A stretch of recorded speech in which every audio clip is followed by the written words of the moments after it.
Let me get over here to Instagram.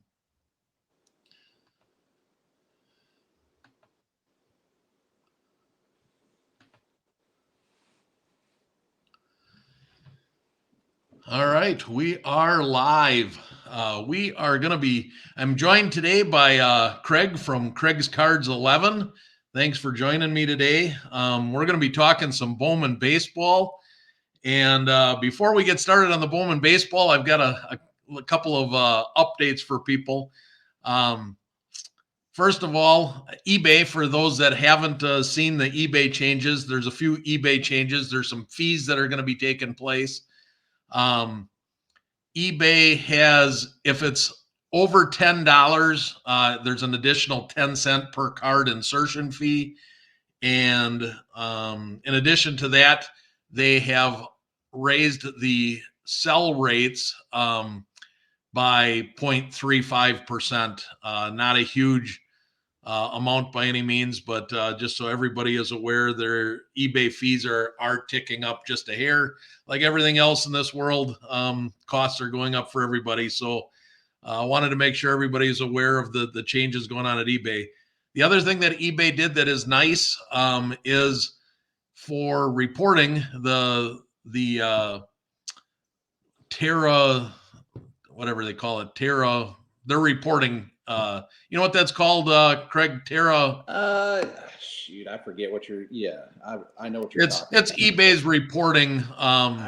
I probably should be using that, but I haven't really looked into it too much. But yeah, I use market movers, so I don't get into that too much. But that is where the information flows to market movers and other data sources like Card Ladder and things of that nature.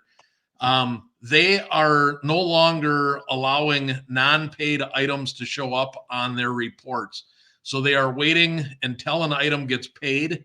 So that is going to prevent people from trying to do the shill bidding and then try to turn around quickly and sell a card based off of a comp that somebody sees because it was a fake comp to begin with. So I applaud eBay for making those changes. I think that's a good change that's forthcoming.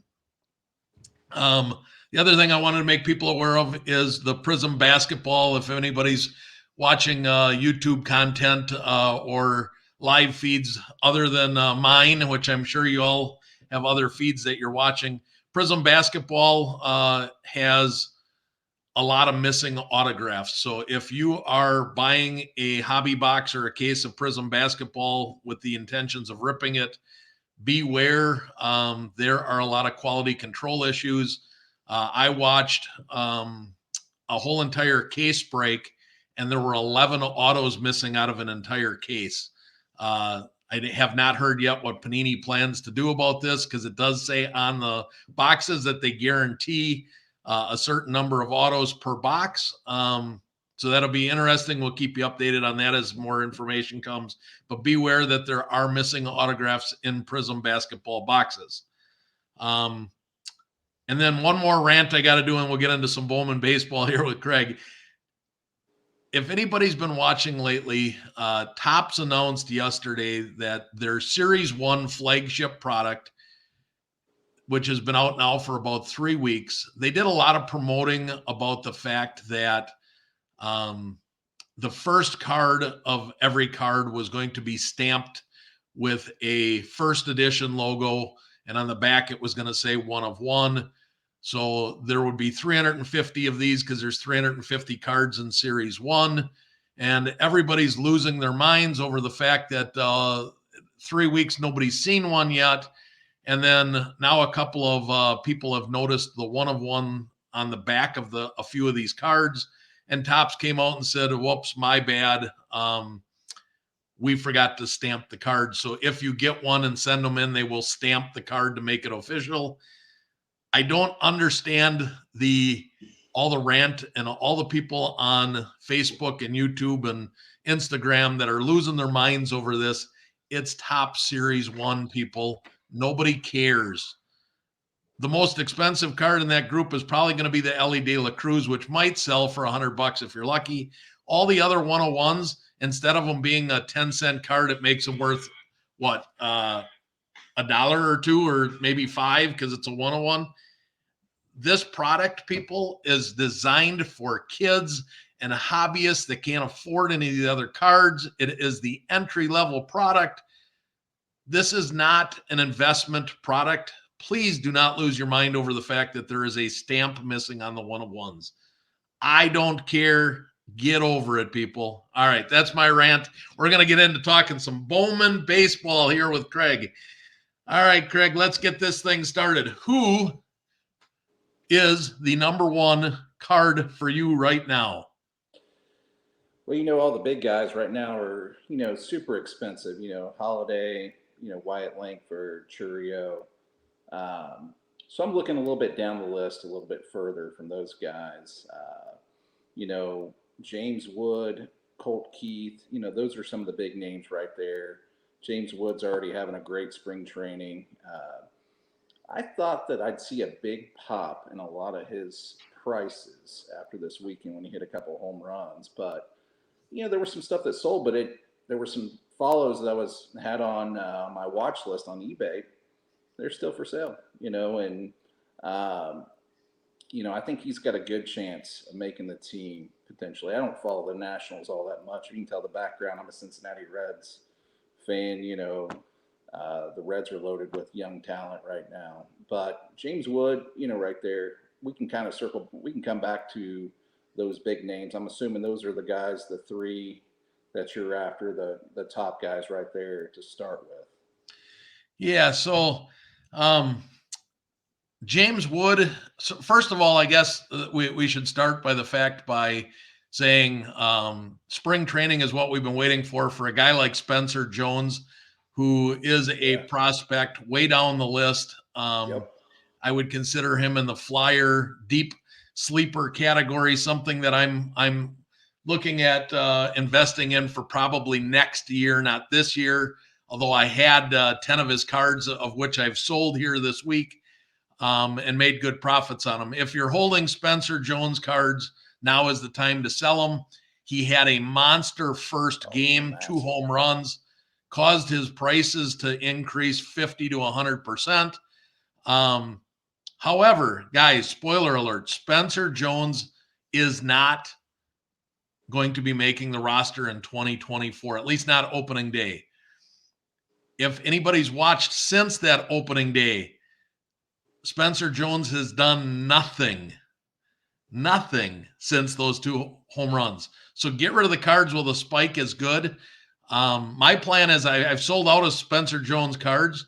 I plan on in May when he doesn't make the team and his cards dip again. I'm gonna go out and buy some more base cards and get them graded, and I'll be ready for the next spike next time that he sells a bunch.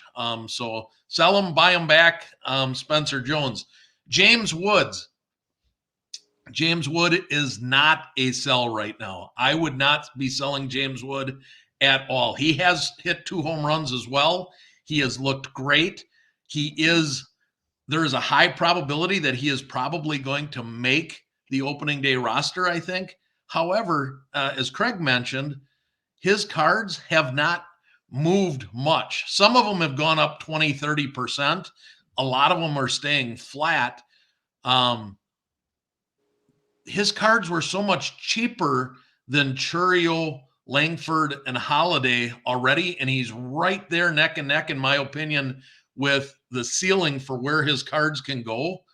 That I'm holding on Wood. I am not even thinking about listing any of my James Wood cards right now. What about you, Craig? Yeah, I mean, I've only got three or four.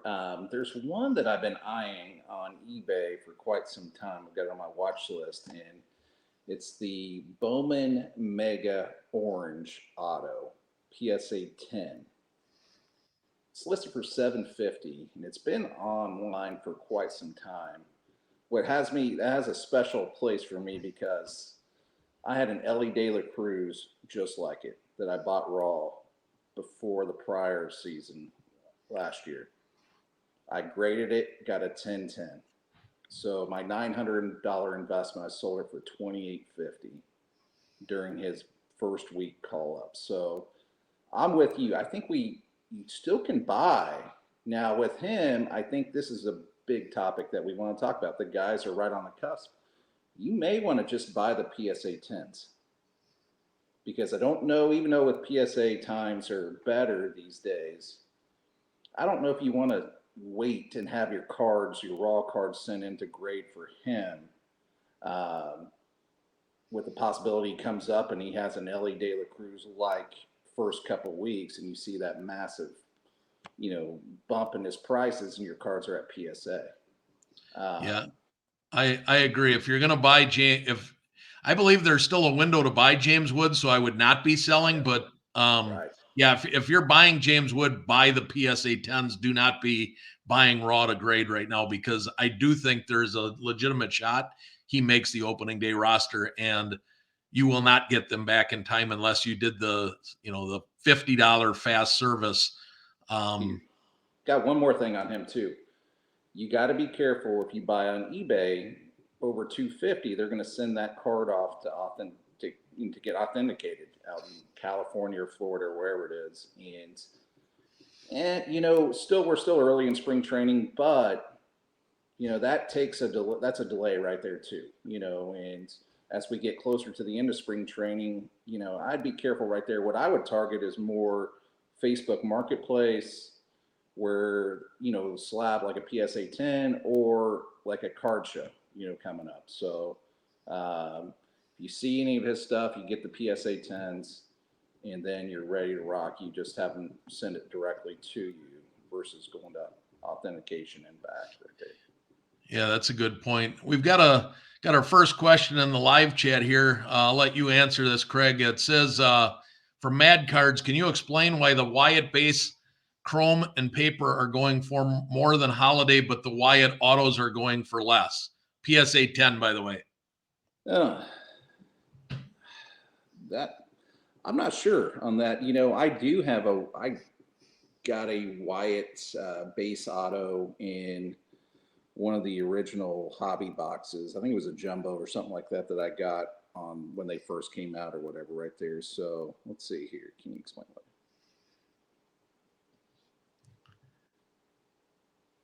I don't know on that one right there. It's just all PS by the way. Um, you know, people are after Langford, so much, right there with this recent release. I'm not sure. Sometimes it just doesn't make sense. What do you think, Chad? Well, I have a theory. Here's my theory. My theory is the fact that the Langfords uh, are a new release. You're relatively, Yeah. you're 60 days from release date. Um, so I think that has played a part. Um, Holidays are starting to inch up.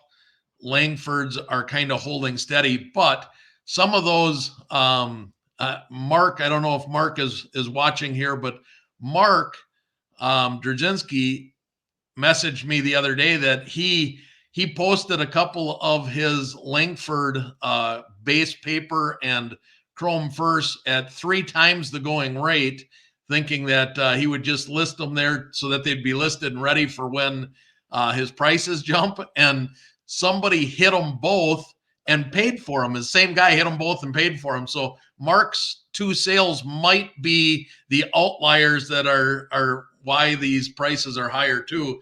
All I could do to that was say congratulations, Mark. Glad the guy paid for them, and I hope that the guy that bought them is not a follower of mine, because he paid way too much for those cards. But Right. I think the reason why is that Langford cards are relatively new to the market, and there was a little bit of a flat spot for Jackson Holiday. Holiday. I do want to talk about Jackson Holiday. Oh, this is Mark. So Mad Cards is Mark. So congratulations, Mark. Your cards might be the reason why that's happening. So we're going to blame you, Mark. um, Holiday. So Jackson Holiday is right now for me a little bit scary. He is looking like he's overmatched. early on through 3 preseason games, where a lot of the other top prospects like Wood and Churio, Langford, Caminero, those guys are all hitting the ball and looking like they belong on a big league club. Holiday is striking out at a 60% clip right now, and he just looks young and overmatched at this big league level. He has all the talent in the world, which is why he's the number one ranked prospect. Unless he gets this turned around real quick, I do not think that Holiday. I think Holiday is going to start at AAA this year, and that might be enough to cause a little bit of a dip in his prices because all of these people that have been holding we've been talking about. He's the safest investment there is. People have been paying up for him. I think that you could see some of those guys get a little bit bummed out that he didn't make the big league club, and you could see a sell off to where his stuff dips a little bit. Craig, that's my prediction right Yeah. now. So I personally have a couple of Jackson autos, and I am going to be listing them on 10-day auctions so that they end on the weekend of the Rising Stars game, which is in 2 weeks. So the end of next week, I am going to be next week, Friday, as a matter of fact, on the 8th, I am going to be doing 10-day auctions for both of my Jackson Holiday autos. So I was going to give you an update too on that big Jackson Holiday red sapphire that I got in a break. So it graded a PSA 9. I messaged Chad probably about a month ago on this, and you know, I couldn't pass up this. I got an offer. I listed it for a price where if somebody wanted to pay it, I was going to be, ecstatic. And this guy offered me real close to that. And so out of 5, red sapphire, PSA 9. Chad looked it up, only one higher out there, one PSA 10. Everything else was less than that. So got that done. One of my big wins for him too was I got a blue wave auto of Jackson Holiday in this lot deal that I did last summer. Graded it, got a 10, turned $800 into, I think I got $3,800 for that card on Wow. eBay. That same card though just sold this week, not the exact one mine, but a 10, $2,800. So I don't know, on that stuff right there. I'm with you though. I think Holiday, it's probably going to be, especially with the Orioles being loaded to, um, it may be a little while before he gets called up in the season or something like that. Yeah. So as far as Churio goes now, the other Jackson we talk about, Yeah. um, just I did a little price comparison here, Craig. The base chrome first for Holiday right now is selling for $134. Okay. The base chrome first for Langford is selling for $79. The base chrome first for Churio, $55. Does that Interesting. not seem underpriced for Oh yeah, one of that's the great top value. prospects? I think that there is a buying opportunity right now for Churio first PSA 10s. As a matter of fact, I sniped 2 of them last night preparing for the show, and I got them for one for $52 and one for $55. Um, I think that that seems too cheap right now. Um, there's too big of a gap. And another one, going back to James Wood, James Wood base first is $32 in a PSA 10.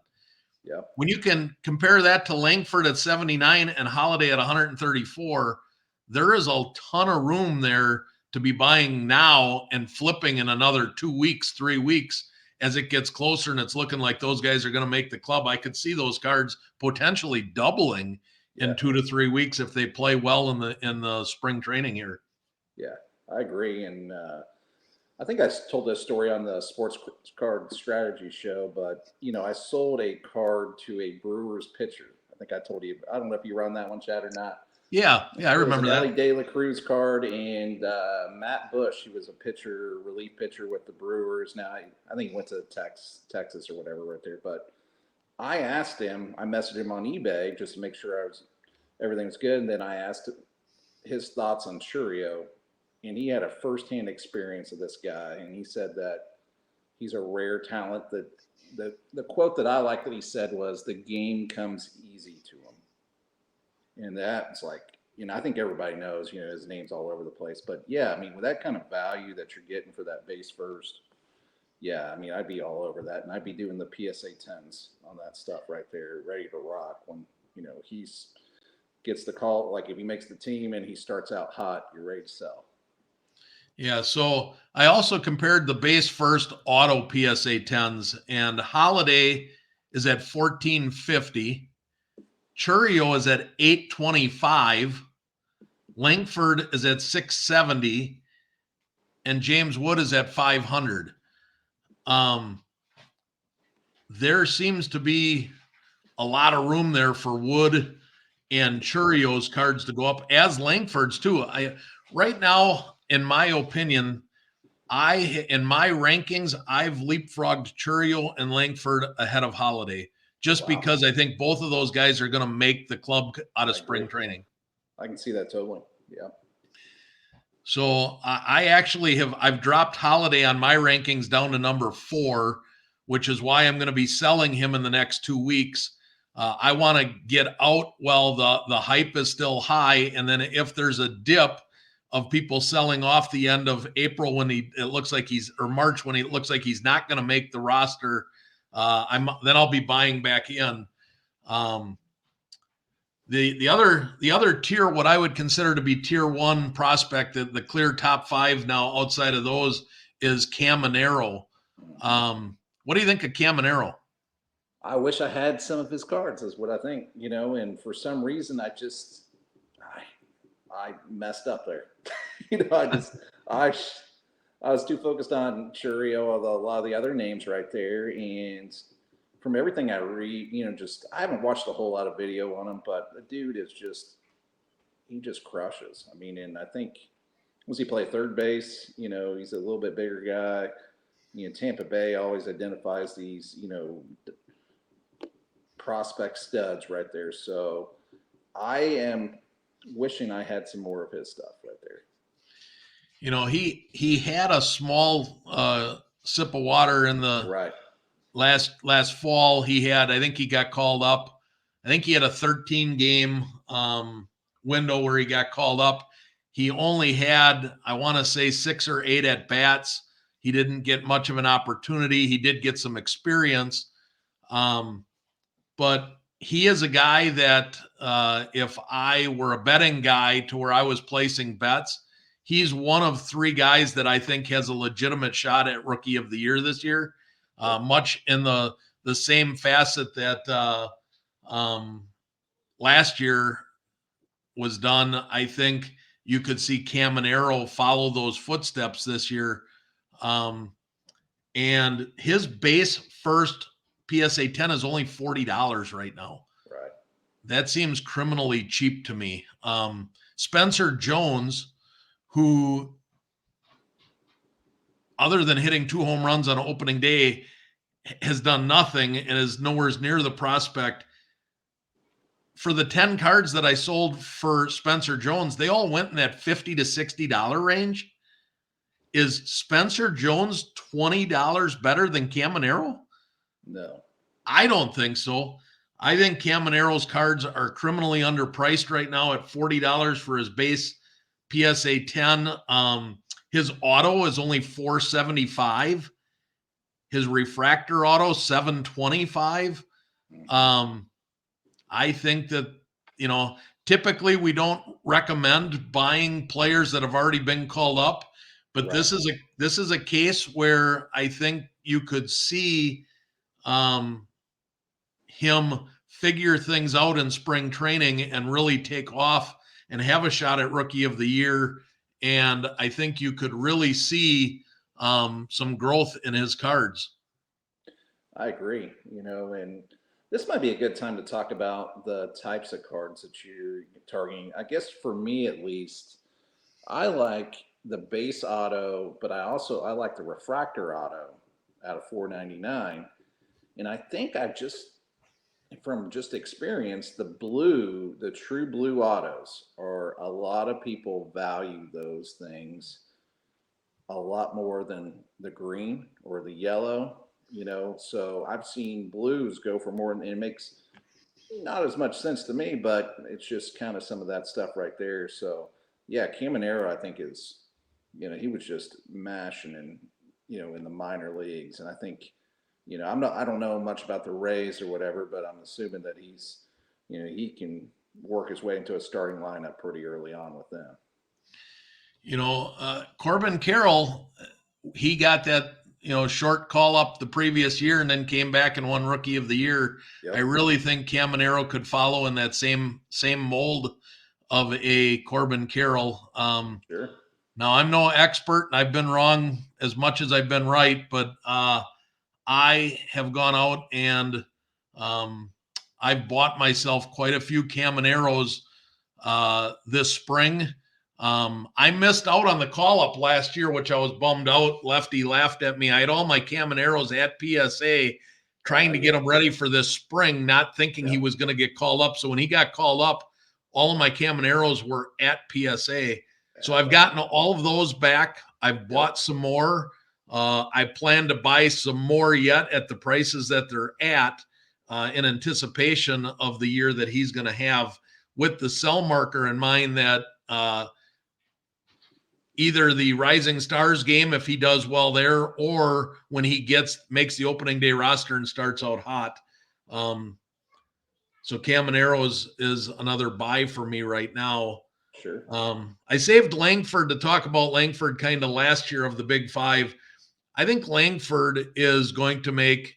He's one of. I mentioned there's three guys that I think have a chance at Rookie of the Year. I think Langford is another one. Um, Mhm.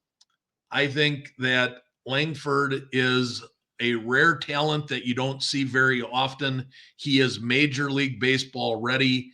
He not only has the bat, but he has the glove and the maturity. He's going to a contending team Oh yeah, that's got a shot at another World Series title. He is going to I think he might be the front runner really for Rookie of the Year, just because he's on such a good team and he's such a mature bat already. I don't have as much Langford as I would like, um, right. but I have bought two Langfords in the last week, um, because I think that there is going to be a price spike as if he makes the roster, and there's a chance that he does not make opening day roster and he gets called up in May. Right. Um, Very much like Jackson Holiday's projection right now, there is the chance, because of the way that they got the incentives, that he may not make opening day roster because the Rangers are stacked and they'll call him up in May. But I think if that's the case, whether it's opening day or May, there is a lot of room left for Langford's cards to go up, even though they started high, being a 2 month old release. I said back in December I was going to wait till end of February to buy Langford, um, and it turns out the middle of February was when his cards hit the low point, and now they're on their way up. Right. So if you waited till the end of February, you probably missed your window of the bottom by a week. But I think there's definitely some Langford buys left there. And the question you asked me about parallels and what I buy mostly base. And the reason I buy mostly base is because they are affordable, and most people that are Bowman collectors are willing to spend $300 to $500, which is kind of the sweet spot of what those base autos go for in a PSA Right. 10. It takes, you're only talking maybe 5 or 10% of the collecting hobby that is willing to spend $1,000 or more on a specific card. Right. So if I'm going outside of the base, I like the refractor numbered to 499 next Yep. because it's the next most affordable, and it's serial numbered, and I like the hollow silver hollow look to it. Mm-hmm. And the only other thing besides the refractors that I'll go after is I love the blues, whether it's the Yeah. Crater blues, the blue waves, the true blue. I am not a fan of yellow. I am not a fan of green. I absolutely hate the purple, and I can't Yeah. afford the red. Oh, okay. So Yeah. so blue, standard refractor, and base. Mostly base is where I live. So that kind of matches up with this SGC card collector 26 question. Outside the big, autos, how do you get into? Some people don't have the funds, so I like sapphire base. Like I said, if you get, like just the base sapphire of Jackson Holiday or some of these other guys right there, there are a lot of sapphire fans out there, collectors. And those are another good things to look at too for grading too. Sapphire's really graded well for me. So that'd be something like there to go with your base and your, refractors right there. I'd look at some of the sapphire stuff. Yeah, I absolutely love the sapphires, whether it's an auto or a not auto. That blue cracked ice look is Yeah, it's not. it's just sweet. It doesn't matter what color if you get a blue uniform where it's a Mhm. color match, that's even more amazing. But it just seems to look good with all of the team uniforms. Well, here's a Um, question for you. So, what do you think on sapphire selection autos? There was a couple guys in the breaks I'm in that got some Wyatt Langford orange sapphire selection autos out of 25. So obviously you'd love to get the pure auto, right there. But have you seen those much or looked at those much, Jeff? I have seen them. They do sell well, but I stay away from anything that's not a first. Right. Just because for me, when it has that first logo, it's desirable to everybody. When you have that selections and insert auto, or even the that stained glass auto, they're good looking cards, but you take away such a huge collector base that Yep. it limits the pool. And I want the biggest pool with the most fish in it. I want to be able to fish where I don't need to bait my hook. I throw Right. the hook in, I grab a fish, I throw it in the boat. I don't want to spend time baiting the hook and explaining myself and trying Right. to sell something to somebody. I just want to be able to have it sell itself.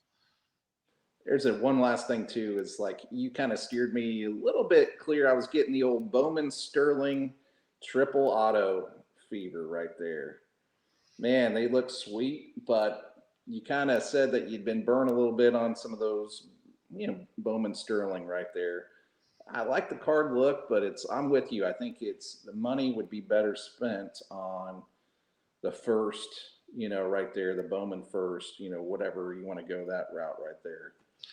Especially too, triple autos, it's a little dangerous sometimes. One of those guys could start sucking it up or whatever right there. I know I'm a Reds fan, so I've got a triple auto of Hunter Green, Nick Lodolo, and Jonathan India that I bought probably about 2 years ago or so. And yeah, it's not working out so well, on that one right there.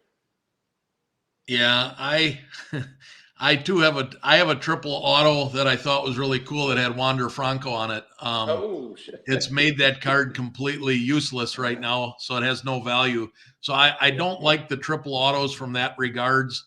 Um, but I'm going to answer. This isn't a Bowman question, but sure. um, I see Mark's question here regarding the Burrow Concourse Silver. Um, so, Mark, I'm going to answer your question for you. Um, Raw to grade play, would I be leery doing this since the raw cards are a year older? No. I've done the raw to grade Burrow Concourse Silver play. I've done it 7 times now since 2020 when the cards came out, and I've never lost money on that play yet. I typically make anywhere from $500 to $15 on a 20 card play. So they are getting a little bit older, so you do have to be a little bit more selective. You might have to buy 30 of them to find 20 worth grading, but that is a very high quality play that just makes money year after year after year. So we went off topic there for a second, but I wanted to answer Mark's question. So um, does the Sapphire have to a first? I think Have he's to be a asking, first. does it have to be a first or do they have first? Sapphire, they do have first Sapphires. Those are the ones that we're talking about. I think the question might be, does it, since Sapphire is such a good looking card, does it have to be a first to be collectible? The answer is no, but again, you can make money on a lot of different cards in this hobby. That's what I love about this hobby, and that's why I say I'm not an expert. I'm just a collector with a lot of experience, sharing my experience with you, telling you what I've done and what works for me. But I love when somebody tells me, "Hey, I know you said you wouldn't do this, but I did this and I made $1,000." And I think that's awesome. That's what makes this hobby so great. Is there's something for everybody. So I love the Sapphire cards. So would I collect a non-first Sapphire card for my personal collection? Absolutely. They're just absolutely gorgeous cards. Is it going to make it harder to flip for a profit? Yes, it is. So the first logo, the reason why I recommend the first logo, the reason why I told Craig to stay away from the Sterling with the triple autos, the first card has such a large pool of investors, collectors, and flippers that it is so liquid that you can sell it raw. You can sell it in a PSA 8, 9, or 10. There is somebody that wants that card no matter what the condition. I just sold a card. If you guys remember, I just sold my Shohei Ohtani. That if you watched the Sports Card Strategy show that I used to be on, you saw my rant when the card came folded in half. I didn't feel like throwing the card away, so I did my restoration with Kurt's Card Care. I soaked it. I I tried to smooth out the wrinkles, and I got it looking relatively decent. It was flat. The wrinkle on the front was gone, but you could still see the wrinkle on the back of the card. I posted it. I put in the thing damaged card, bid accordingly, and the cards, somebody still paid $9 for that card. Why? Because they couldn't afford $30 or $40 for a good one. Point. Yep. So the card doesn't have to have a first logo for you to invest in it or to flip it or to make money on it. It just makes things easier. Right.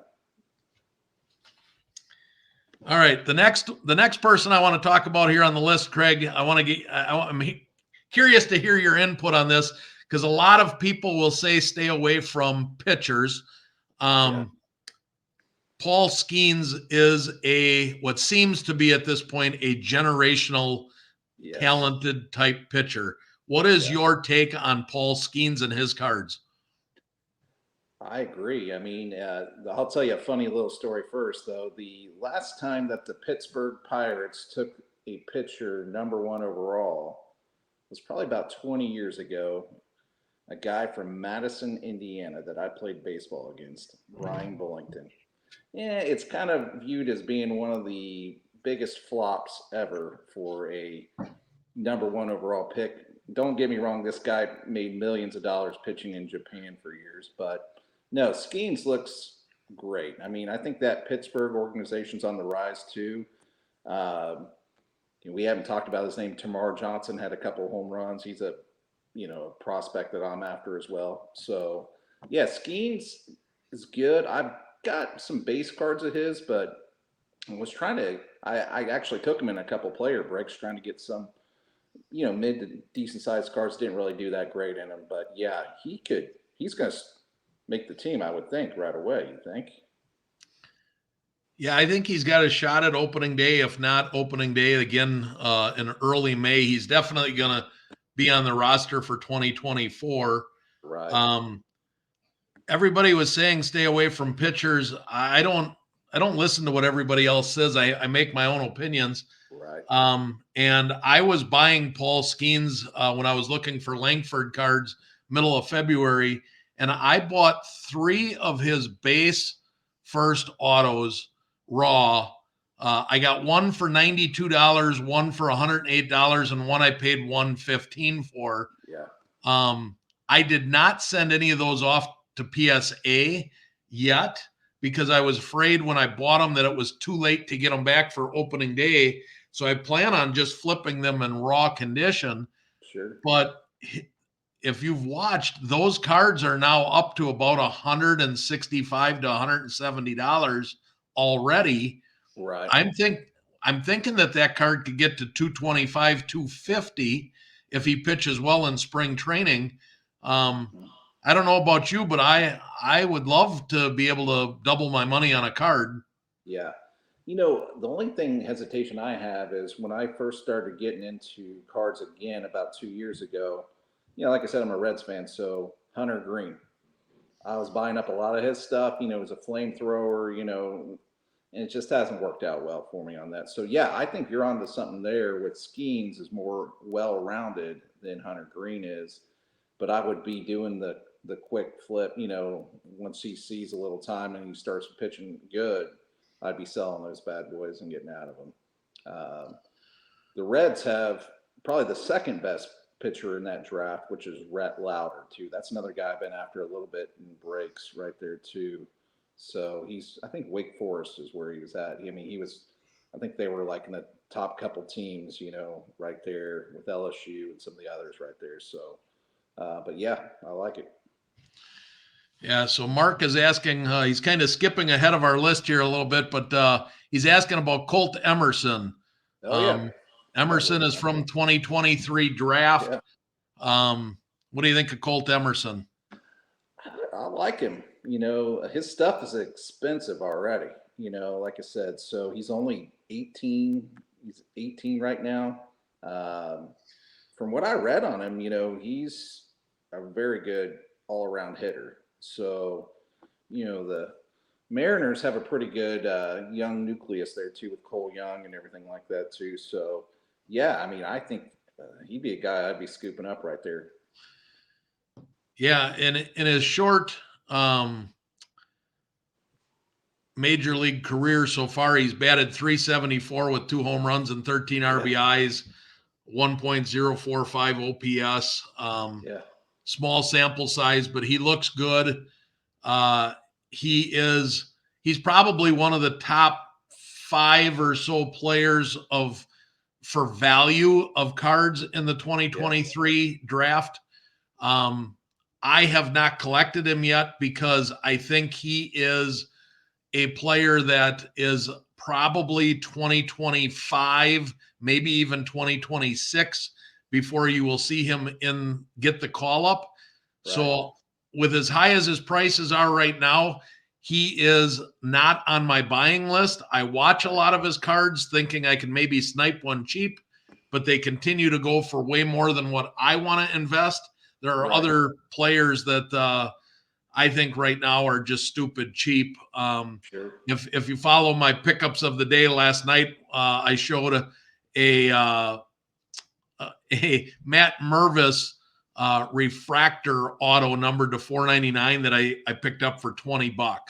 Wow. Would you rather have 6 of those for $120 or one Colt Emerson? His base auto right now is going for around $120. Right. Me, there's more upside. I'll take 6 of the Matt Mervis, but there's other players in that 2023 draft that at the end of this, when we get to we'll get to throw out some sleepers and some picks as to who we're watching and who we're excited about. So Colt Emerson, I think he's going to be very good. I just think that for me right now, he's a hold. I agree. Question: would you use SGC for turnaround time? Absolutely. I use SGC a lot whenever I need something back. However, spoiler alert, just want to make sure everybody is aware of this. Right now, SGC has a backlog. Their 10-day turnaround time is currently 20-day turnaround time. So, and that's business days, not actual days. So Okay. you're looking at about what used to be a week and a half to 2 weeks to get your cards back from SGC. Right now, SGC is about 4 weeks. My last SGC order I just got back last week took 3.5 weeks from the time I mailed it out to get it back. So if there's 4 weeks to get your cards back from SGC and 6 weeks to get your cards back from PSA, I'm going to take the extra 2 weeks and get the PSA labels on them right now. But if SGC gets back to that, week and a half turnaround times, absolutely, I would use them in a heartbeat for fast turnaround times to flip something quick. All right, the next player I want to talk about, Ethan Salas. Oh yeah. Now, I'm going to go first here, give you my opinion on Ethan Salas, and then I'll let you go. I think Ethan Salas is going to be the number one prospect in baseball going into the 2025 Major League season.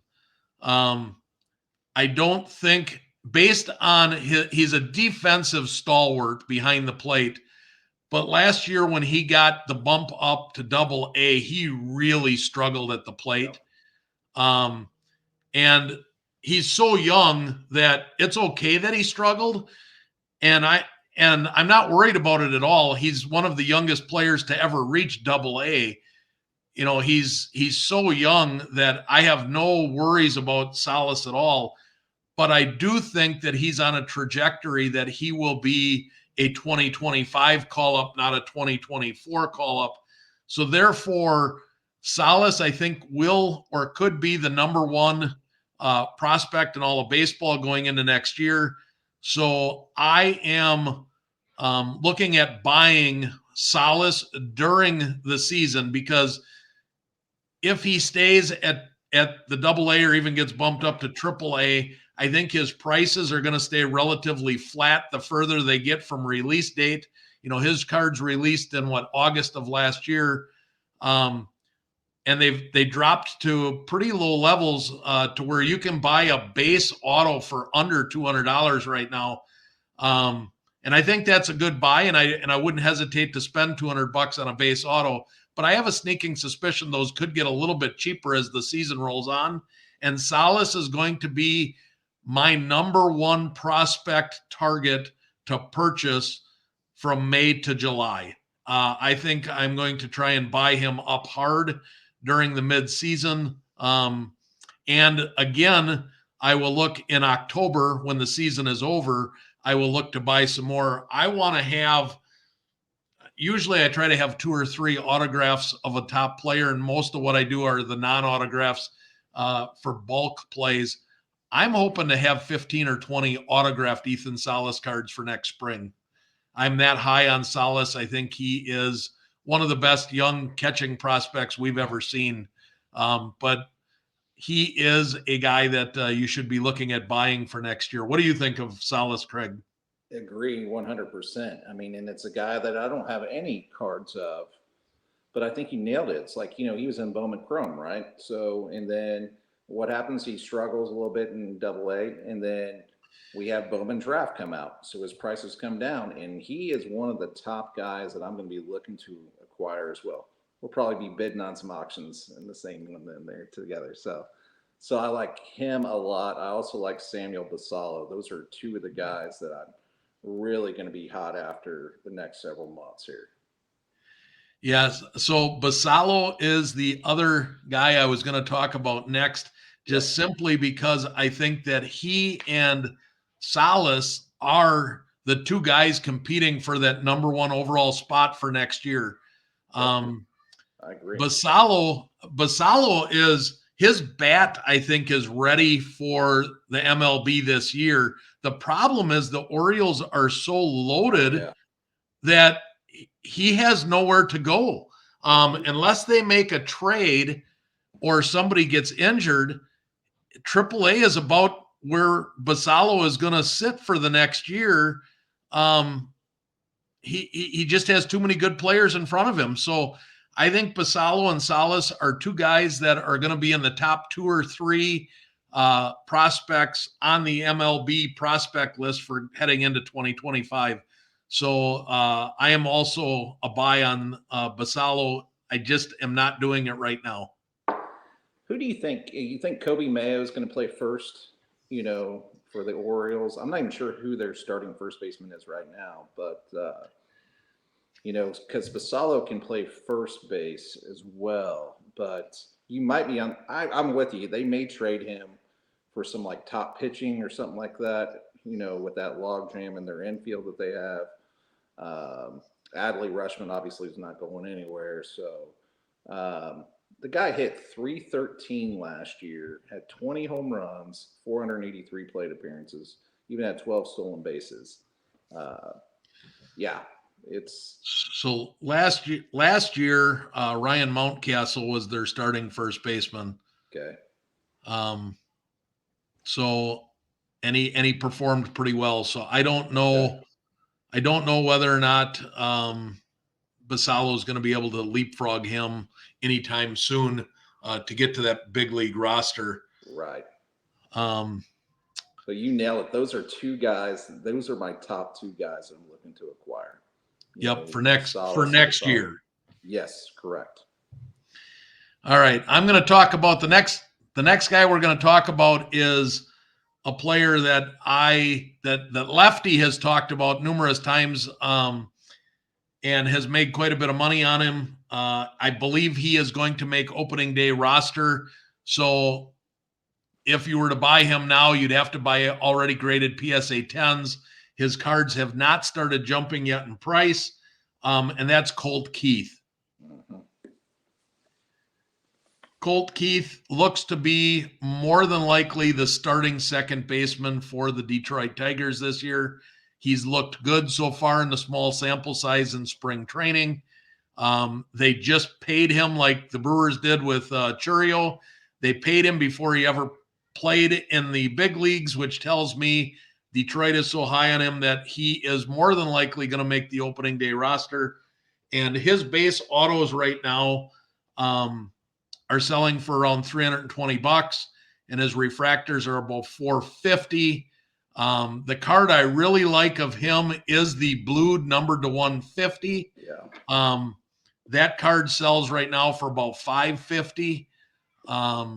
I think that there's a little bit of room in all of those prices. If he makes opening day roster, I could see $100 to $200 worth of room in those cards. But Colt Keith, I think, is the real deal. What do you think of Colt Keith? I mean, yeah. I mean, he's 22. What does he play? Second base. The guy hit 27 home runs last year in Double A and Triple A. Hit 306. Detroit sucks. So I don't think they.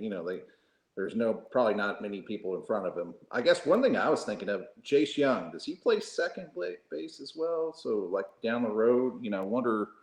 I think Colt Keith may be able to play a little third too, or something like that. So, but I really like it, and I agree. You got to be buying the PSA 10s right now because it's going to happen pretty quick with him.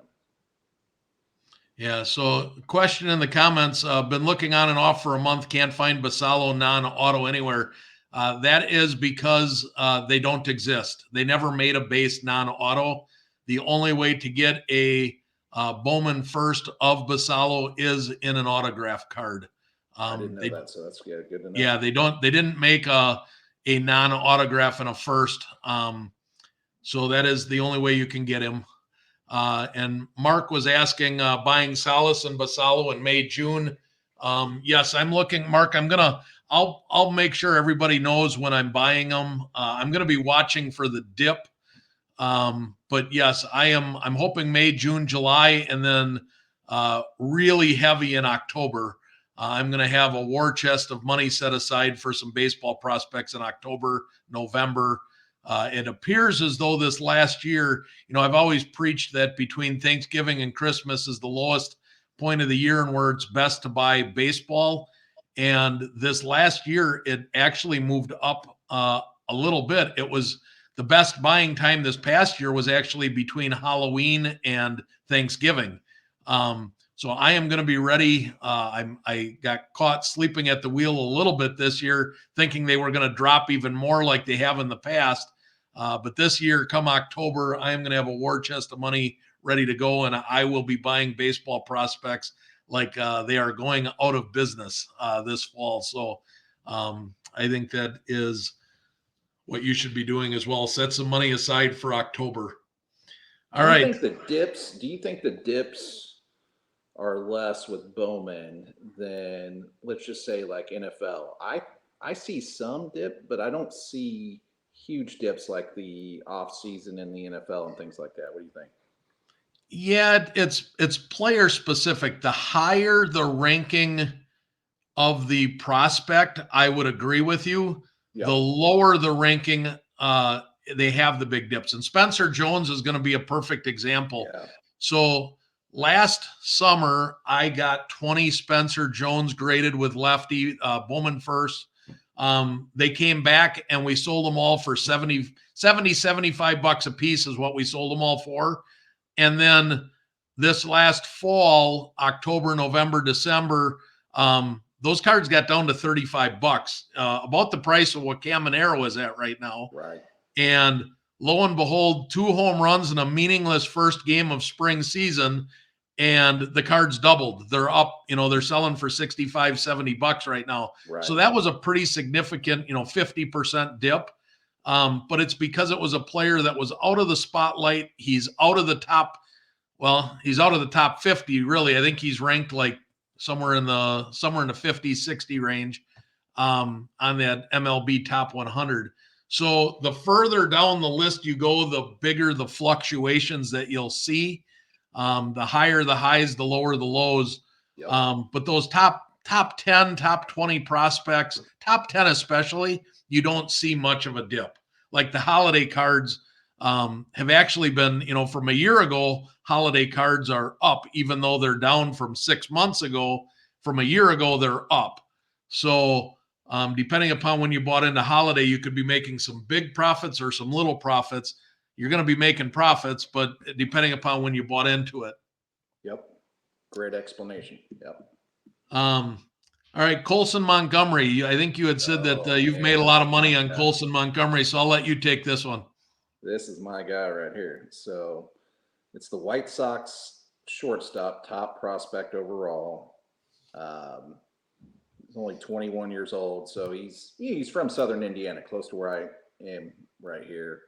He had a full ride to go to IU to play baseball there. Got drafted in the first round by the White Sox, and yeah, he's climbed up the rankings big time. So um,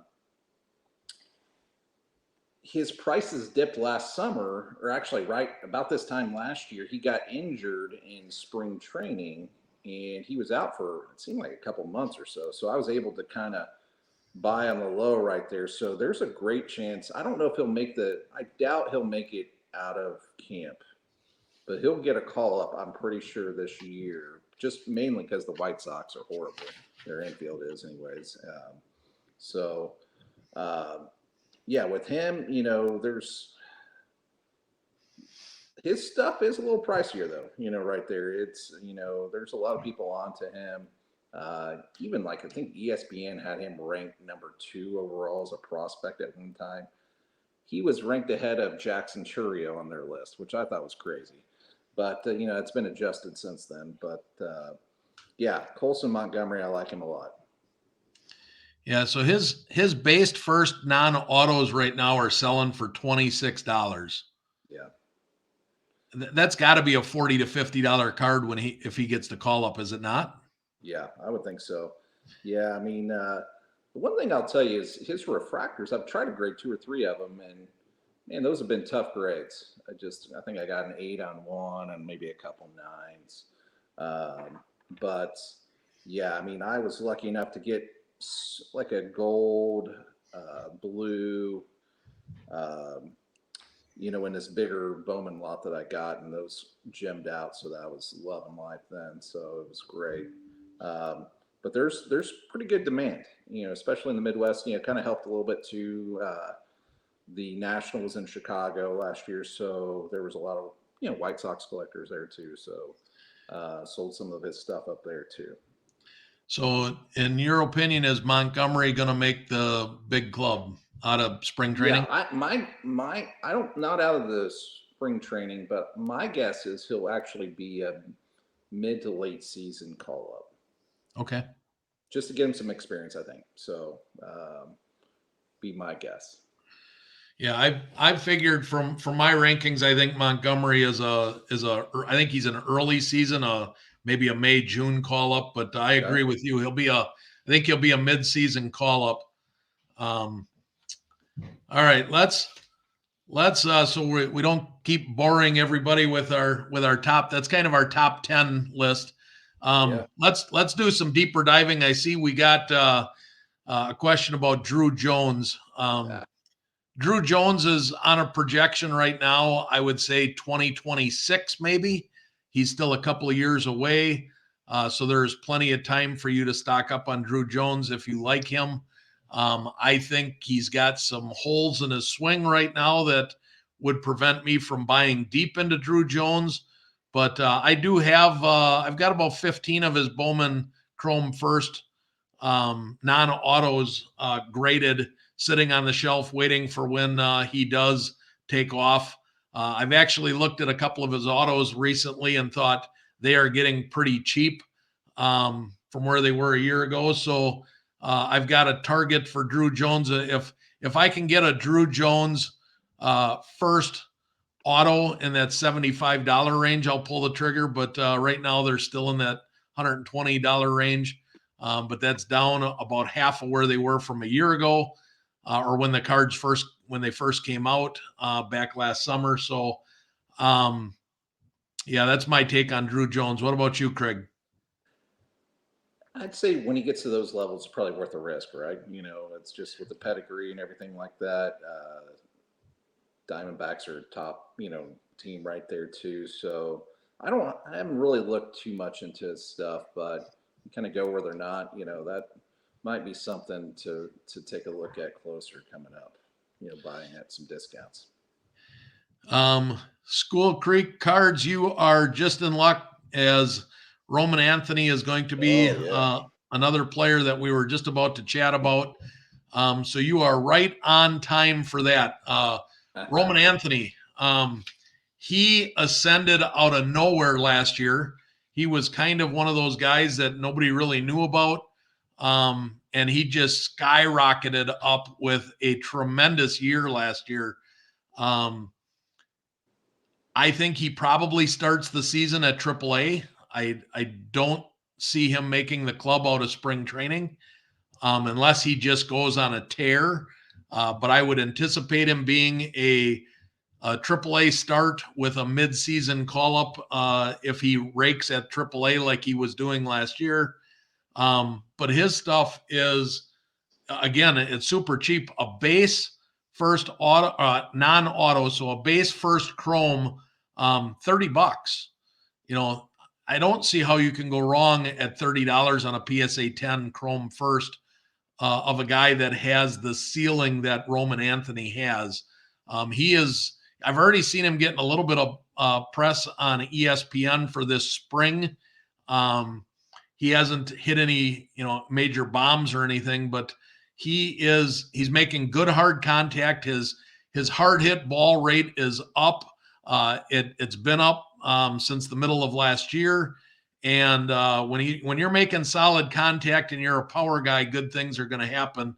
Um, if he could just raise his launch angle about 2 more degrees, you're going to see the guy. The guy could go hit for 25 or 30 home runs. He's just got to get that launch angle up just a little bit if he's going to be playing in Boston. Um, but his auto base autos right now are in that 350 to 375 range.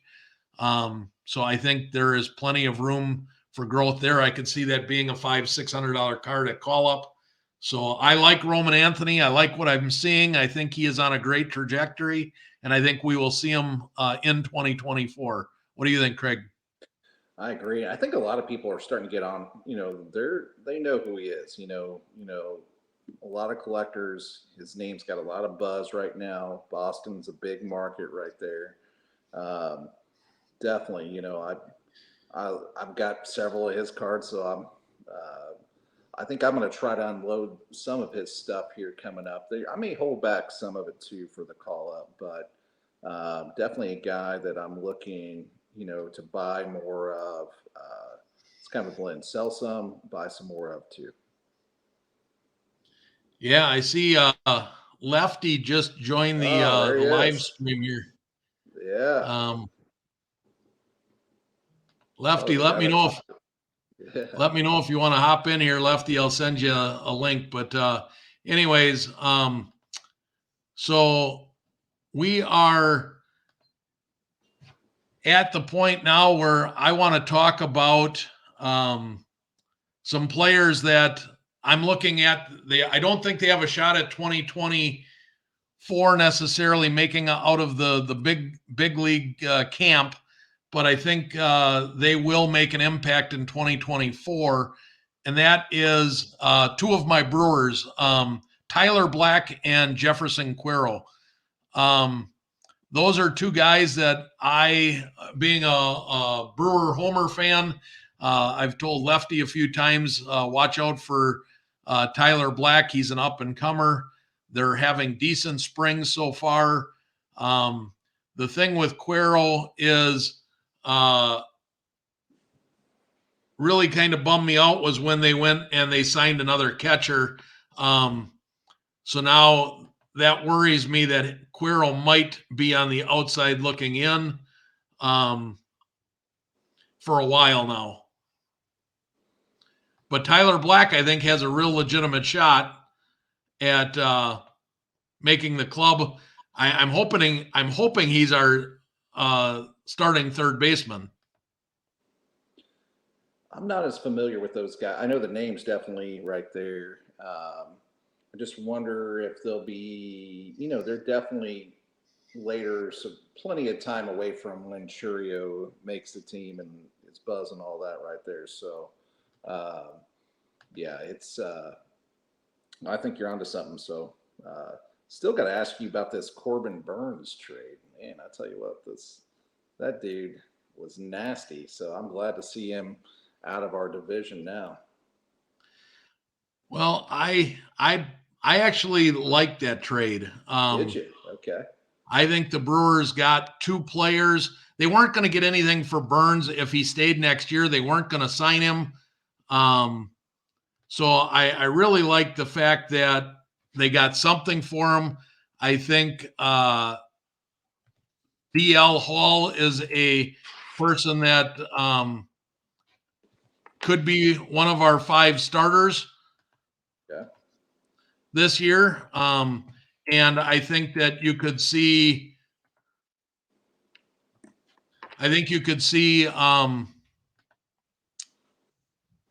the shortstop Ortiz. I think you could see him making a significant run as well this year. Now the thing with Ortiz is they're going to have to trade Willie Adames yet. So if they trade Adames, I think you could see um, you could see him have a significant impact. Yeah. Yeah. So Lefty, I just sent you an email link. If you want to log in, you're welcome to log in.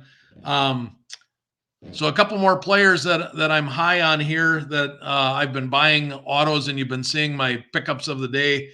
Drew Gilbert, Jace Young. Those are two players that I really like for either late in this season or next season. I think they have a shot at late call ups this year. Drew Gilbert, the Mets are a disaster, so I think that he has a shot by midseason to get called up. And Jace Young, just because the Tigers are rebuilding, I think he also has a shot. But what do you think of those guys? So I'm definitely on Drew Gilbert and Ryan Clifford, big time. They were the in that big trade for Justin Verlander that when he went to Houston. So Houston had to give up these two guys right here for going to the Mets. And Clifford was an 11th round pick who was already signed to go to Vanderbilt, a powerhouse for college baseball. But Houston gave him second round money to convince him to go to the pros, even though they drafted him in the 11th round. They paid him 1.25 million, which is like over $1 million more than a typical 11th rounder. And the dude's got some pop. I mean, he's a guy that I kind of stumbled into, honestly, because this guy was doing a big Bowman lot, said, hey, you should look at this Clifford guy. He had a bunch of cards of him, so we included him in there. And I was like, man, he's pretty good. Drew Gilbert, I think he's number 52 on the prospect list on Just Baseball site, which I have to give props to Lefty. Early on, the Just Baseball site is like the Bible for me. I use that thing every day. I'm listening to podcasts. The two guys, Aram Layton and Jack McMullen, that are on that do the podcast YouTube shows, they're awesome. Two of the best out there. I've gotten a ton of nuggets from those guys. Their top 100 list. They rank the prospects for each team, and we're going to talk about some of these here in a second. So, but yeah, Drew Gilbert, yeah, he was a little bit on the shorter side. He's only 5'9", 195, but good athleticism is what they say. I think a True Blue auto of his just sold for 244 a few days ago. So, yeah, two guys that I'm definitely on. Yeah, thanks to you. I went and I've bought a couple of Ryan Clifford. I actually got a blue Crater Ryan Yeah, Clifford auto. Clifford wasn't a guy on my radar. He was down my list of ways. And when you said you really liked him, I thought, what the heck? And I went and bought a couple of him. nice. I actually got both of those sent off this morning to PSA. So I got a 20 card submission back from PSA today, but most of it is Bowman Chrome University basketball. So Got it. I'll have to maybe Yeah, do a reveal on that if I got time this week. But right. um, so you had mentioned earlier in the show that one of the second pitcher that you liked was Louder. My second favorite pitcher, I think Louder's okay, but the guy that I'm super high on, right behind Paul Skeens, is Hurston Waldrop. And the reason that I like Waldrop is for the team that he plays for. The Braves are a great Oh yeah, organization, gives them a definitely. chance. But I've watched Waldrop and the stuff that he has, and I think he's going to make a quicker ascension to the big leagues than Lauder will, and I think he's going to be a better big league pitcher than Waldrop or than Lauder. So I actually have just started looking for Waldrop autos. I haven't bought any yet, but I'm going to be buying some soon because I think he is a guy that could help the Braves down the stretch run late in the year, whether it be a spot start here or there or coming out of the bullpen. But I really like Waldrop. And the other the other deeper flyer pitcher from this 2023 draft, Bowman draft, that I really like is Teddy McGraw. I just bought a couple of Teddy McGraw autos. I got a blue for $55 and I got a base auto for $12. Wow. Um, can't go wrong buying uh, a blue for 55 and a base for $12. A base auto for $12, a no-name person is going to sell for 5. So there's Right. basically no floor on that. But those are two pitchers that I like that are up and coming. Are there any pitchers besides Louder that you like? No, not really. I've been trying to focus mainly just on hitters, so it's like, Okay. All right. So are there any other deeper flyers that you're looking at? yeah. Who One are your that other we, flyers?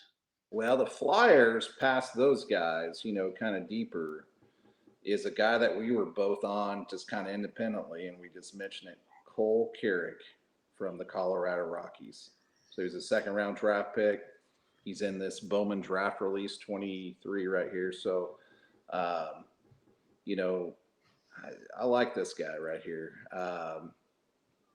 you know, one thing I was looking at with him, I think I told you a little bit. I was looking to get, in some of these breaks right here. I was going to snag, and somebody beat me out for it. It was like a 4 case Bowman case break or whatever right there. And his slot was 226. Well, I looked on eBay and I could get true orange autos of his in the mid 300 range. And it's like, well, I'll just do that. That's automatically right there. They look good. So I got two of the true orange autos of Carrick. I think he's just got kind of a lot upside. It's probably going to take a little while before he, comes to fruition. What do you think on Carrick? I like Carrig. Carrig was one of the guys that I've got on my deeper flyer list that I'm grabbing up some cheaper autos. I'm going the opposite route. I'm going volume. I've bought four of his base chrome first autos, and I've been getting them for the cheapest one I got was $17. The most expensive one I bought was $28. Um, but they're again pretty low floor Sure. with a high ceiling. So if I can buy an auto of a player that I think has a shot at making the club within the next 18 months to 2 years, and I can get it for under $30, sign me up for that. I really like his game. I think that he's going to project out well, and he'll move up the ranks pretty quickly in the minor leagues. Agree. Two other guys from the Rockies, Sterling Thompson and Jordan Beck. So maybe names you're not familiar with, but Sterling Thompson played with the University of Florida as well with a guy named Wyatt Langford. So this guy was the 31st overall pick in the 21 draft. Great hitter. Um, he's a lefty right there. He's the number 3 ranked Rockies prospect in their organization. Um, so I got a filler, as that Bowman lot. I was trying to get as much as I could. So the guy threw in the true orange of his too, and got that graded, and got a 10 on that. So I'm hoping I'm invested a little bit on him, but I hope he pops a little bit. Um, Jordan Beck is, he was number 33 overall in the 22 draft. Came out of he's an outfielder from the University of Tennessee. Had 25 home runs and 487 plate appearances in 23. So I've got a blue wave auto of his. Those are kind of some flyers. Smaller market. You don't hear about the Rockies as much right there, but probably some guys you can get a little bit on the cheaper end. Yeah, those are two guys that are not on my radar, so Yep. appreciate that. I've got, in addition to buying some Matt Mervis cards, I bought that Bowman Chrome First Refractor Auto. I also bought, which you'll see one of them tonight when I do my pickups of the day. I bought two Sapphire Bowman Chrome First PSA 10 Mervis cards. I bought those on PWCC weekly auctions, and I got PSA 10 Sapphire Matt Mervis cards for $21 and $22 with shipping. Nice. I don't know how you can go wrong at $20 for a PSA 10 of a prospect. I know he looked bad last year at call up, but he was young, and I think the Cubs are going to give him a legitimate shot to come back and play every day this year. But the other Cub that I'm really high on, and I'm so high on that I bought a blue auto, and normally I just go, like I mentioned, the refractors or the regulars, is Matt Shaw. Oh yeah. I really like Matt Shaw. Matt Shaw is, in my opinion, the third best chase out of the 2023 Bowman draft cards. Yep. I have Langford number 1, and I have Bryce Eldridge number 2. Eldridge is a much more expensive card than Shaw. So from a money-making standpoint, Shaw might be my number 1 card out of the 2023 Bowman draft. I was able to buy a true blue number to 150 in an auto of Shaw for $102 with shipping and taxes. Man, that's crazy. And I bought a base first chrome auto for 55, so it was like $71 with tax and shipping on a base. So I really like Shaw. I think he is on a 2025 trajectory. Um, but from the 2023 Bowman draft, I really like Shaw. What do you think? I like him too. What do you think about James Triantos? That's a Cubs prospect. Yeah, he's intriguing, but he has a lot of work to do. I think Right. he would. I'm not willing to spend any money on him yet. I need Yeah. to see more before I would do anything there. Yeah.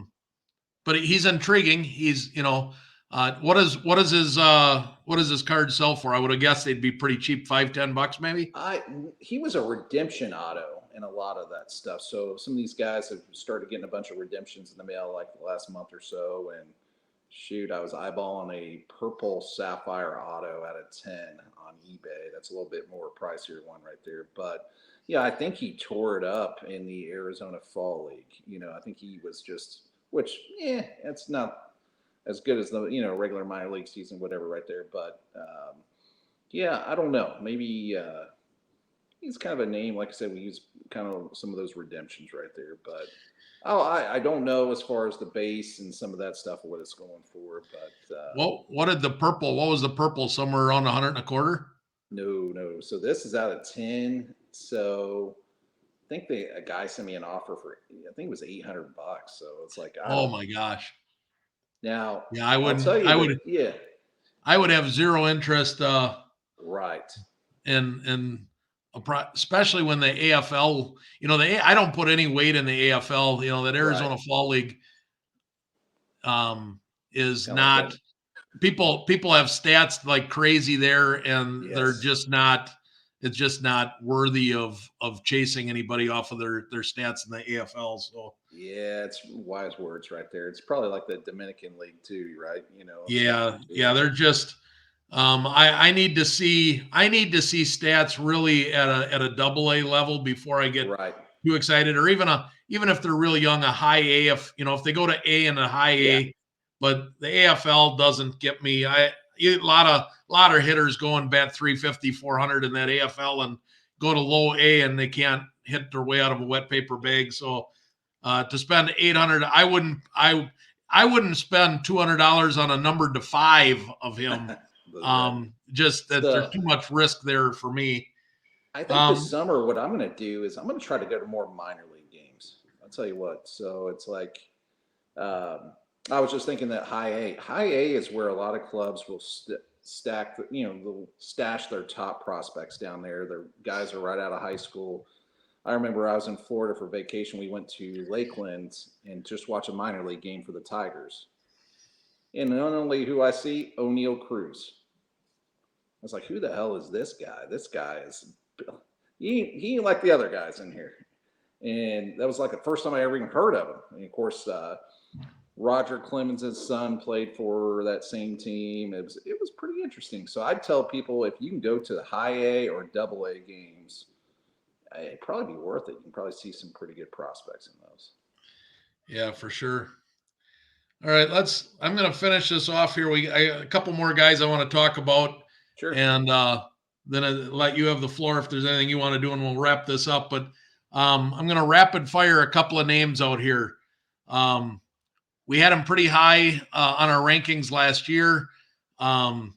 Xavier Isaac, Tommy Troy is probably my fifth favorite chase out of 2023 Bowman. I Right. really like Tommy Troy, Dylan Head, Ty Pete, and Enrique Bradford. Right. Like them Those all. those are some guys that I'm looking at getting some autos of.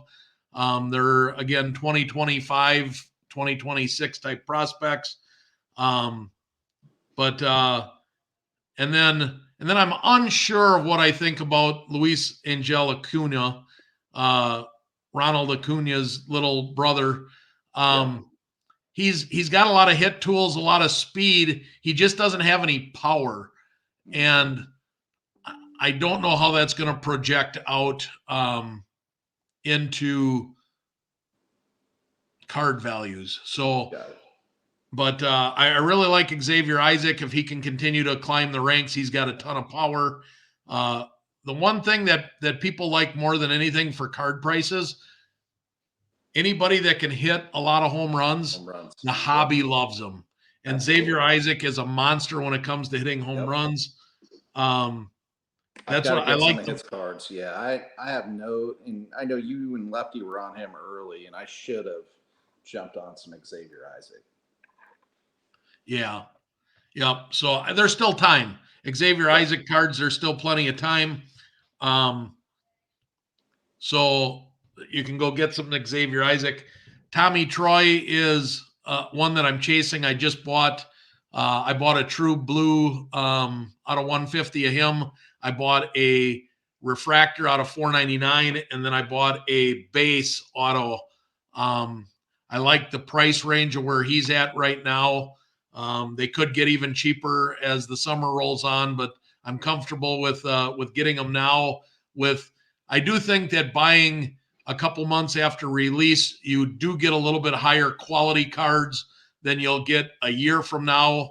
People have time to really look them over, and Right. you might be getting some recycled cards with some flaws, edge wear, Right. scratches in them. So I do like trying to get some of these prospects when they get to a price range 2 to 3 months after the release comes out. So I think, those that I just mentioned, those are players that I'm going after right now in the 2023 Bowman draft. And then we're going to end the show here, Craig, with two players we're going to talk about that don't have cards yet, but Okay. we need to talk about them. Dylan Sure. Cruz Yep. and Walker Jenkins. Dylan Cruz, you and I have talked. I don't know what the right card is for Dylan Cruz. I don't know if it's his stars and stripes. I don't know if it's his leaf card. I just don't know. So as I told you, he's got three different and his Onyx card. I don't know which one, but I know Dylan Cruz is going to be a beast. So I bought one of each. Nice. I need to Yeah, look at. I haven't even looked on eBay. I mean, I think I'm missing out on that. I mean, I think you're on the right. Buy one of each right there. Yeah, I might get on that train. that way I can't go wrong if I have one of each. And then Walker Jenkins is going to be coming out in May. He is a player that I think is going to be could be the main chase. I don't know if Dylan Cruz is going to be in that product or not. I haven't Mm-hmm. seen a checklist yet, but with his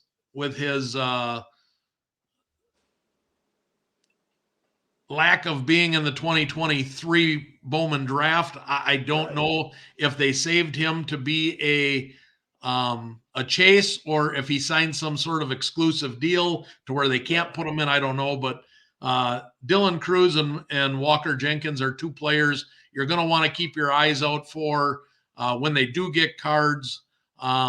Those two players have a chance at making their respective clubs by the end of 2024 in a late season call up, much like Caminero did, just to get a little bit of playoff experience or a little big league experience in the fall. So you're going to want to have those cards ready, I would say, by early to mid September. So you don't want to wait too long if they come out in May. You maybe wait till July for the prices to come down a little bit, and then you're going to Right. want to get them graded and get them back so you don't end up sleeping at the wheel if they do get that sip of water at the big leagues in September. I agree. Yeah, he's going to be pricey. Walker Jenkins is going to be pricey. I know that. But yeah, it's like he'll be the top chase right there. So I think that if Dylan Cruz is not in the 2024 Bowman in May, I think it's possible Walker Jenkins comes out of the gate higher than Wyatt Langford cards did in December. That would not surprise me.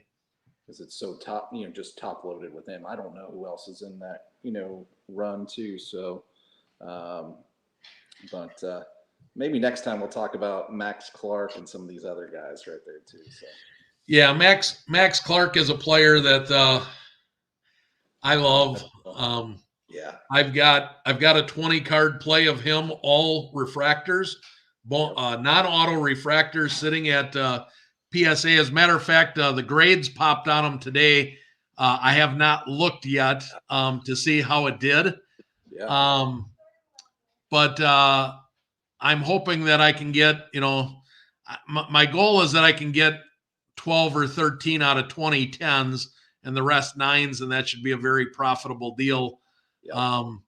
The tens right now are selling for about $75. Yep. Um, I bought into them all at about $15. So with the special, I'm going to have about $30 a piece in them. So if I can double my money on that play, my goal is to get them back and sell them yet in March, and then buy more Max Clark for another bulk play. Yep. Because there's time. He's going to be a 2025, probably, maybe even a 2026. He's a little bit longer runway than Dylan Cruz and Walker Jenkins. So Yep. I really like Max Clark and the hype that's going to be around him. I agree. I still think you should do a PSA reveal sometime on here. I tell you what, I think a lot of people would enjoy that too. So Yeah, like I said, I might, if I get time, I might do this 20 card reveal here. There are a couple of baseball cards, mostly the college cards, but oh yeah. I normally look at the grades ahead of time, but these popped. I can't believe how quickly I got them. They popped on Monday and they showed up at my doorstep today. So I have not looked at this Wow. 20 card order here. And you know what? What the heck? We got a few minutes yet before I got to go. Let's do it live on camera right now. Yeah, let's do it. Let's do it. Mark is asking about, to flip the script again, hockey, Connor Bedard. The Young Guns is going to be coming out here within the next week, I believe. And yes, if you can snipe Connor Bedard Young Guns, Mark, the more Young Gun Connor Bedard cards you can buy, the more money you're going to make. He's a stud, and his Young Gun cards are going to be absolutely outrageous. All right. So, first card we have here is a Paige Bookers or Buckers, don't even know how to pronounce her, in a purple first. And that is a PSA 9.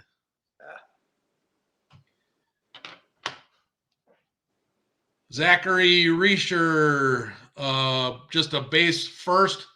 That came back a PSA 10. Cody Williams, base first, came back a PSA 10.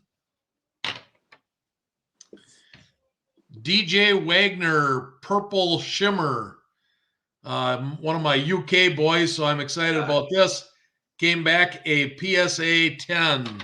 I'm an IU fan, so it's tough. UK. It's having a much better year than I. Cameron Brink, base chrome first. If Caitlin Clark goes back to Iowa, Cameron Brink is going to be the number one draft choice.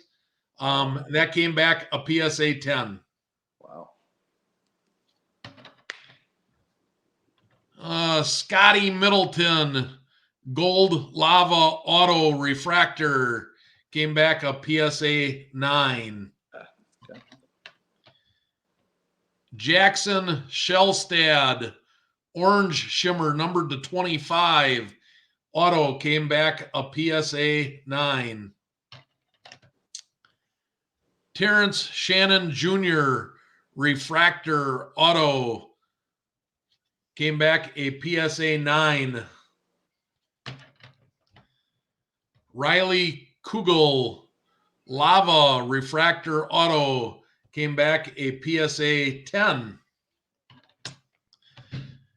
Ashton Hardaway, fuchsia mini diamond. First, this is Penny Hardaway's kid, which is why I got this graded. This came back a PSA 10. Nice. Michaela Williams. She is going to more than likely be a top 10 draft choice. She plays for LSU. Shaq really likes her, so I thought I might as well grade it. Came back a PSA 10. Nice. Another UK boy here, my boy Rob Dillingham, Aqua Wave Refractor, came back a PSA 10. Mike Trout, 2022 Bowman's Best Blue Refractor, came back a PSA 9. Normally I don't grade stuff like that, but I don't have much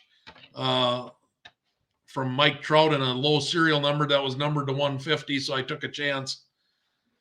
Pete Crow Armstrong, Refractor First, PSA 10.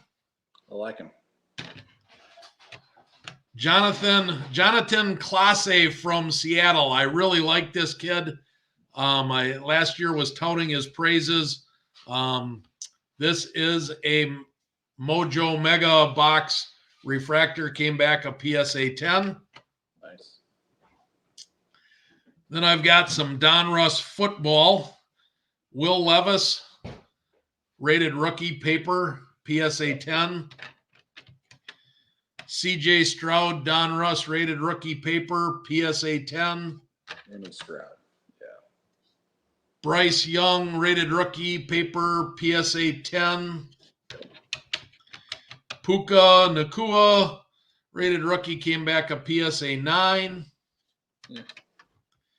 Anthony Richardson, rated rookie, came back a PSA 10.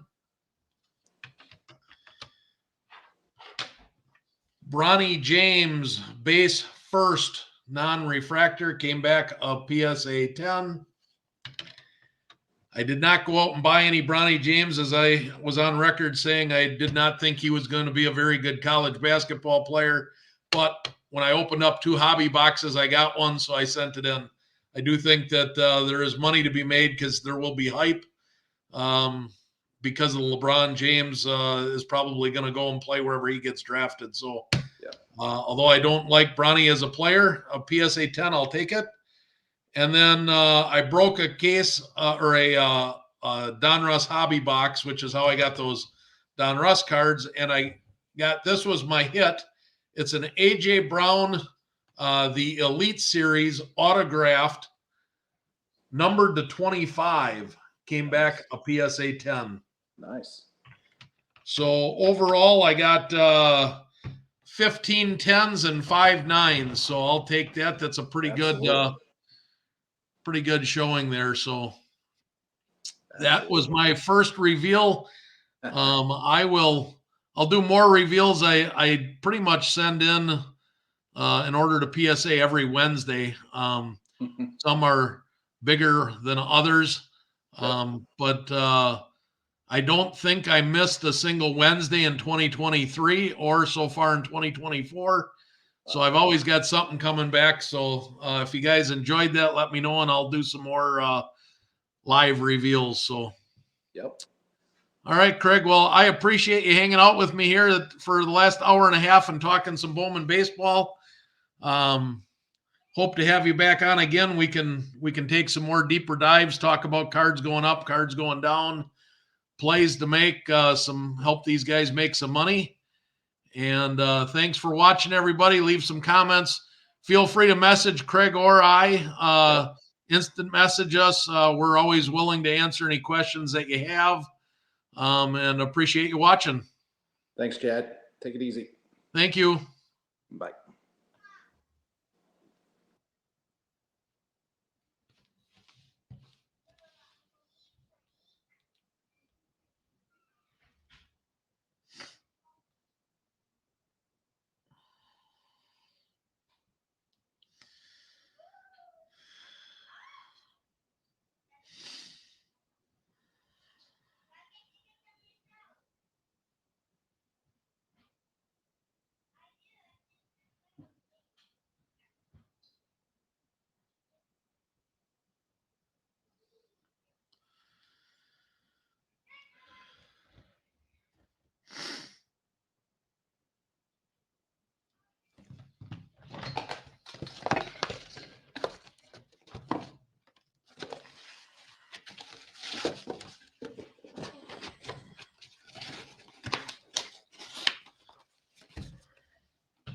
Did you need something from me, hon?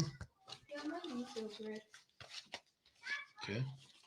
I don't know what to do about it, so I figured I'd see if you did know anything about it.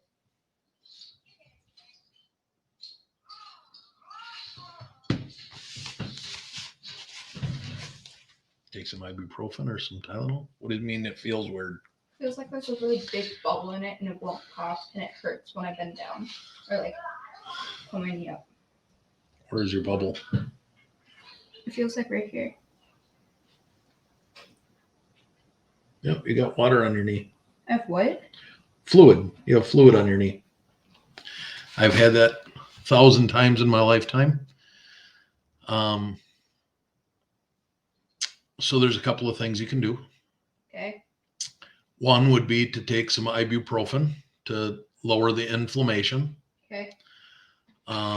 Usually with a little bit of ibuprofen and some ice tonight on it, you can get the fluid to go down to where it'll disappear in a day or so. Okay. If it stays around for a couple of days, you can go in to the doctor. They can stick a needle in there and pull all the fluid out. No. So let's try the ibuprofen first. I'd rather have fluid in my knee than have a needle stuck in my knee.